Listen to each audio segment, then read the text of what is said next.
2025 წლიდან ქუჩებზე სიჩქარის შემზღუდავი ბარიერების დამონტაჟება აღარ მოხდება. მის ნაცვლად საჭირო ადგილებში ჭკვიანი კამერები განთავსდება. გადაწყვეტილება გორის მუნიციპალიტეტის მერიამ მიიღო და მომავალი წლის ბიუჯეტის პროექტში ამისთვის 300.000 ლარამდე გაითვალისწინა. საკრებულოს თავმჯდომარე განმარტავს, რომ ეგრეთ წოდებული ხელოვნური უსწორ მასწორობებით მოსახლეობა უკმაყოფილო იყო, რადგან ავტოსაგზაო შემთხვევების პრევენციას იგი ვერ ახდენდა. ძალიან დიდი ჯაბას მიმდინარეობს ყველა კომისიაზე თითქმის ხელოვნური უსწორ მასწორებების ეგრეთ წოდებული ბულგარუკების განთავსებასთან დაკავშირებით.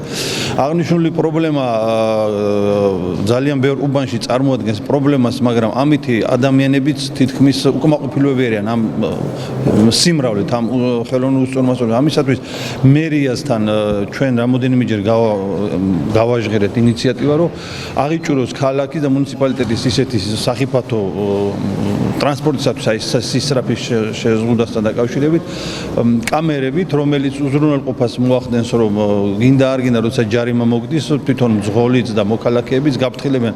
რამდენადაც ეს ბულგარუკები ვერ გამორიცხავს პრევენციას, ვერ აკეთებს იმისა, რომ უსაფრთხოდ გადაადგინონ როგორც მძღოლები, ისე ქვეითად მოსიარულე ადამიანები, ამიტომ კამერების შეძენა და დამონტაჟება მე მგონი ერთ-ერთი ის მიმართულება, რომელიც აღნიშნულ პრობლემას უფრო მეტწილად მოაგვარებს, ვიდრე ხელოვნური უსწორო მასწორებები. ამიტომ სწორია ეს და ვფიქრობ, რომ რაც უფრო ბევრი ადგილი, ბევრი ლოკაცია იქნება აღჭურვილი, უფრო უსაფრთხო იქნება მოქალაქეების გადაადგილებას, ტრანსპორტის სიარულის სიჩქარის შემანელებელი მამგზალავი ნიშნები, ეს მე ვფიქრობ, რომ იყო ძალიან ზარალიანი, ძალიან მალე გამოდიოდა მწყობრიდან და ამასთანავე ძალიან დიდ უკმაყოფილებას იწვევდა მოსახლეობაში.